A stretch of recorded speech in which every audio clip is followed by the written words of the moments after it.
Assalamualaikum warahmatullahi wabarakatuh.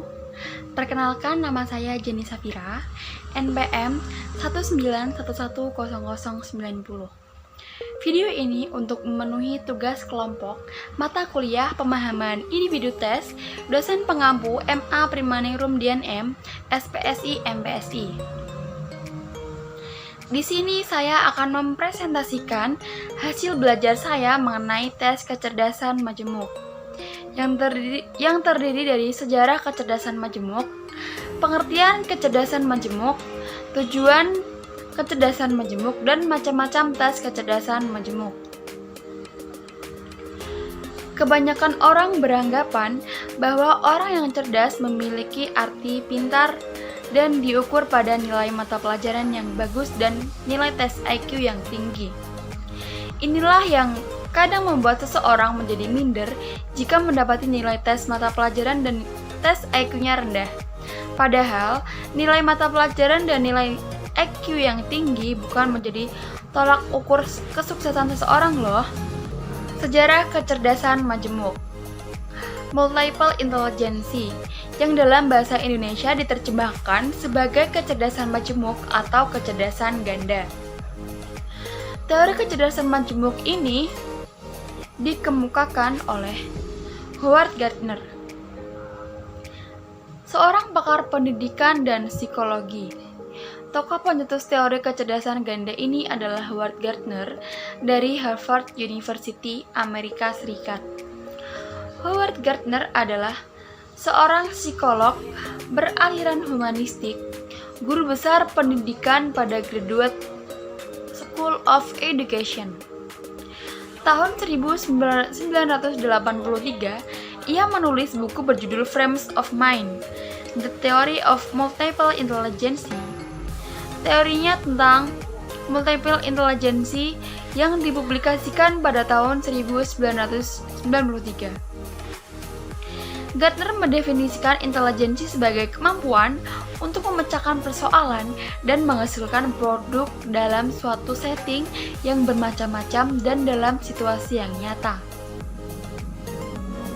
Adanya pandangan dari teori Howard Gardner mengenai perbedaan kecerdasan tersebut, yaitu teori kecerdasan majemuk atau multiple intelligence, telah membangkitkan gerakan baru pembelajaran, khususnya pembelajaran matematika. Menurut Gardner, kecerdasan itu tidak hanya diartikan sebagai IQ saja. Namun, kecerdasan itu menyangkut kemampuan seseorang untuk menyelesaikan masalah dan menghasilkan produk mode yang merupakan konsekuensi dalam suasana budaya atau masyarakat tertentu. Beliau juga mengatakan bahwa setiap orang berbeda karena memiliki kombinasi kecerdasan yang berlainan dan kita cenderung hanya menghargai orang-orang yang memang ahli dalam kemampuan logis, matematis, dan bahasa. Pengertian kecerdasan majemuk. Multiple intelligence atau kecerdasan majemuk adalah suatu kemampuan untuk menunjukkan bahwa pada dasarnya manusia itu memiliki banyak kecerdasan dan memiliki kemampuan untuk mengembangkan kecerdasan tersebut sampai batas maksimal bila berada pada lingkungan yang mendukung.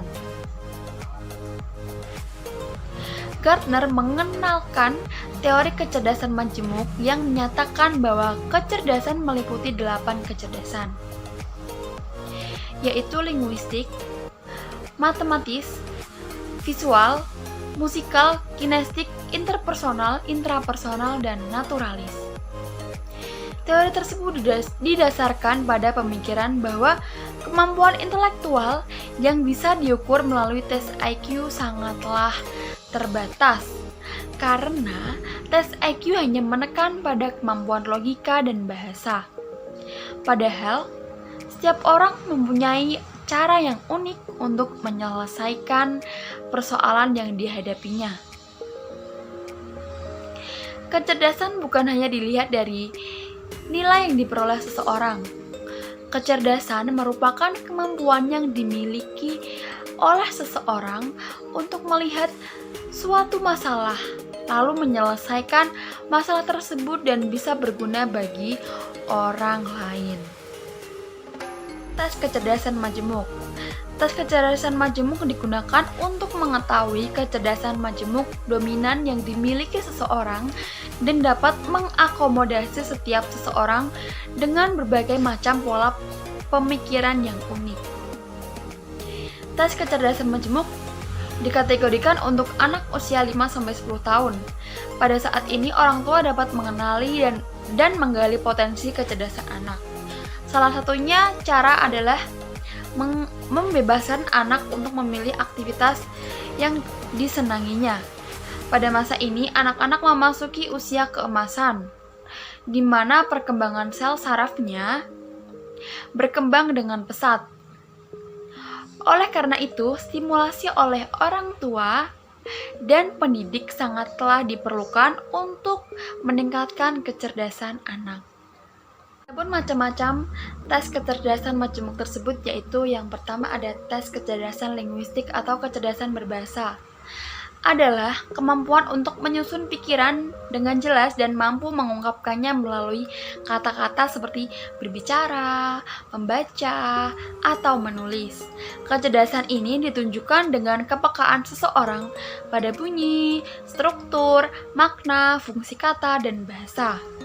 Seseorang yang memiliki kecerdasan ini cenderung menyukai dan efektif dalam hal komunikasi lisan dan tulisan, mengarang cerita, diskusi, dan mengikuti debat suatu masalah, belajar bahasa asing, mudah mengingat ucapan orang lain, pandai membuat lelucon, pandai membuat puisi. Orang yang mempunyai kecerdasan ini mampu memaksimalkannya. Ada beberapa pekerjaan yang cocok untuknya, yaitu pengacara, pembawa acara, penulis, sekretaris, wartawan, dan lain-lain. Yang kedua ada kecerdasan matematis logis, adalah kemampuan untuk menangani bilangan dan perhitungan, serta pola pemikiran logis dan ilmiah. Kecerdasan ini ditandai dengan kepekaan pada pola-pola logis dan memiliki kemampuan mencerna pola-pola tersebut serta mampu mengolah pemikiran yang panjang. Seseorang yang memiliki kecerdasan ini cenderung menyukai dan efektif dalam menghitung dan menganalisis hitungan, memprediksi, bereksperimen, mencari jalan keluar yang logis. Profesi yang cocok untuk orang yang memiliki kecerdasan ini yaitu ilmuwan, ahli statistik, akuntan, ahli matematika, programmer komputer, dan lain-lain. Untuk mengasah kecerdasan ini dapat dilakukan dengan berhitung, menimbang, mengurutkan, mengklasifikasi, mengkonstruksi, mengasah berpikir dengan debat, dengan sebab akibat, dan lainnya. Yang ketiga ada kecerdasan visual, adalah kemampuan melihat suatu objek dengan detail. Kecerdasan ini ditandai dengan kepekaan mempersepsikan dunia spasial visual secara akurat dan mentransformasikan persepsi awal. Seseorang yang memiliki kecerdasan ini cenderung menyukai arsitektur, bangunan, dekorasi, apresiasi seni, dan desain. Profesi yang cocok bagi orang dengan kecerdasan ini yaitu pelukis, desainer, pematung, dekor interior, arsitek, ahli tata kota, dan lainnya. Untuk mengasah kecerdasan ini dapat dilakukan dengan membuat kombinasi warna dalam lukisan, membuat coretan, membuat arah bentuk dan ruang, maupun yang lainnya. Ada kecerdasan musikal, adalah kemampuan untuk mengembangkan, mengekspresikan musik, irama, dan suara. Kecerdasan ini ditandai dengan kemampuan menciptakan dan mengapresiasi irama, pola tinggi, dan nada, warna nada, juga kemampuan mengapresiasi bentuk-bentuk ekspresi musikal. Seseorang yang mempunyai kecerdasan ini juga mudah mengenali ritme, mudah mengingat irama dan lirik, mendengarkan dan mengapresiasi musik, memainkan instrumen musik, mengenali bunyi instrumen, serta memahami struktur musik. Profesi yang cocok bagi orang yang mempunyai profesi ini yaitu penyanyi, komposer, pencipta lagu, kritikus musik, dan lainnya. Untuk mengasah kecerdasan ini yaitu dengan menyanyi bersama, tepuk bernada, latihan membedakan bunyi dengan suara, memainkan alat musik, dan lainnya. Yang kelima, ada kecerdasan kinestetik. Adalah kemampuan menggabungkan gerakan dan fisik dan pikiran sehingga menghasilkan gerakan yang sempurna. Kecerdasan ini ditandai dengan kemampuan mengontrol gerak tubuh dan kemahiran mengelola objek.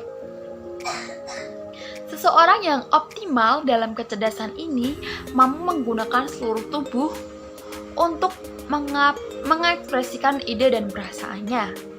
Mereka cenderung menyukai dan efektif dalam hal mengekspresikan dalam mimik atau gaya. Profesi yang cocok bagi orang yang mempunyai kecerdasan ini yaitu atlet, penari, aktor, pelaku pantomim, dan lainnya. Untuk mengasah kecerdasan ini dengan cara berolahraga, bersenam irama, menari, berlari, melompat berguling, dan lainnya. Ada kecerdasan interpersonal adalah kemampuan untuk mengerti dan memahami orang lain. Kecerdasan ini ditandai dengan kemampuan mencerna dan merespons secara tepat suasana hati. Seorang yang memiliki kecerdasan ini cenderung menyukai dan efektif dalam hal mengasuh dan mendidik orang lain, berkomunikasi, berinteraksi, berempati dan simpati, memimpin dan mengorganisasikan kelompok, berteman, menghormati pendapat dan hak orang lain, sensitif pada minat dan motif orang lain. Profesi yang cocok bagi orang yang mempunyai kecerdasan ini yaitu negosiator, pekerja sosial, guru, motivator, administrator, manajer, dan lainnya. Untuk mengasah kecerdasan ini dengan melakukan kegiatan berinteraksi dengan orang lain, aktif organisasi, menyelesaikan tugas dengan berkelompok, dan lainnya. Yang ketujuh, kecerdasan intrapersonal adalah kemampuan yang berkaitan dengan pengetahuan akan diri sendiri dan bertanggung jawab atas kehidupannya sendiri. Kecerdasan ini ditandai dengan kemampuan memahami perasaan sendiri dan kemampuannya membedakan emosi. Seorang yang optimal dalam kecerdasan ini mampu memilah-milah berbagai emosi, kemudian mengelompokkannya. Mereka cenderung menyukai dan efektif dalam hal berfantasi, bermimpi, mengontrol perasaan, menyukai waktu untuk menyendiri, pandai memotivasi diri, dan lainnya. Profesi yang cocok bagi orang yang mempunyai kecerdasan ini yaitu psikolog, konselor, ahli terapi, dan lain-lain. Untuk mengasah kecerdasan ini yaitu dengan membuat catatan harian, menghargai pilihan orang lain, mencari solusi dan mendorong untuk mandiri, membuat catatan penting, dan lainnya. Yang kedelapan ada kecerdasan naturalis, adalah kemampuan untuk mengerti alam lingkungan dengan baik, kemampuan untuk memahami dan menikmati alam, dan mengenali berbagai jenis flora, fauna, dan fenomena alam lainnya. Kecerdasan ini ditandai dengan keahlian membedakan anggota suatu spesies, mengenali eksistensi spesies lain, dan sebagainya. Seseorang yang memiliki kecerdasan naturalis cenderung menyukai dan efektif dalam menganalisis persamaan dan perbedaan, menyukai tumbuhan dan hewan, mengklasifikasikan flora dan fauna, mengoleksi flora dan fauna, menjaga lingkungan, dan lain-lain. Profesi bagi orang yang mempunyai kecerdasan ini yaitu dokter hewan, ahli biologi, polisi hutan, ahli geografi, petani, dan lainnya untuk mengasah kecerdasan ini dengan melakukan kegiatan berkebun, memelihara binatang, mengamati karakteristik binatang tertentu, dan lainnya. Yang kesembilan, ada kecerdasan eksistensial atau kebermaknaan, adalah kemampuan untuk merasakan keberagaman atau macam-macam seseorang. Kecerdasan ini ditandai dengan kemampuan berpikir sesuatu yang hakiki. Seseorang yang mempunyai kecerdasan eksistensial yaitu suka mencari inti dalam permasalahan, merenungkan berbagai hal atau peristiwa yang dialami. Seseorang yang mempunyai kecerdasan eksistensial yaitu seperti filsuf, ulama, pendeta, dan lainnya. Untuk mengasah kemampuan pada kecerdasan ini yaitu dengan berani berpendapat dengan cara pandang yang berbeda, berpikir secara abstrak, mengikuti secara aktif organisasi, keagamaan, dan lain. Contoh kecerdasan majemuk yaitu ada seorang anak, sebutlah namanya Jordi, menunjukkan kemampuan berinteraksi dan terampil dalam merawat kucing peliharaan di rumahnya. Nampaknya hewan sangat suka bermain dengannya, dan ketika hewan peliharaan tetangga mengamuk, Jordi mampu menenangkannya dengan sangat terampil. Namun, di kelasnya Jordi kurang menunjukkan prestasi akademik yang gemilang. Mungkin menurut sebagian banyak orang, Jordi termasuk kategori anak yang tidak atau kurang cerdas. Tapi sebenarnya Jordi cerdas. Kecerdasan Jordi termasuk di kecerdasan naturalis yang memiliki ciri-ciri membedakan anggota suatu spesies, mengenali eksistensi spesies lain. Sekian presentasi dari saya. Apabila ada kata-kata yang kurang berkenan, mohon dimaafkan. Wassalamualaikum warahmatullahi wabarakatuh.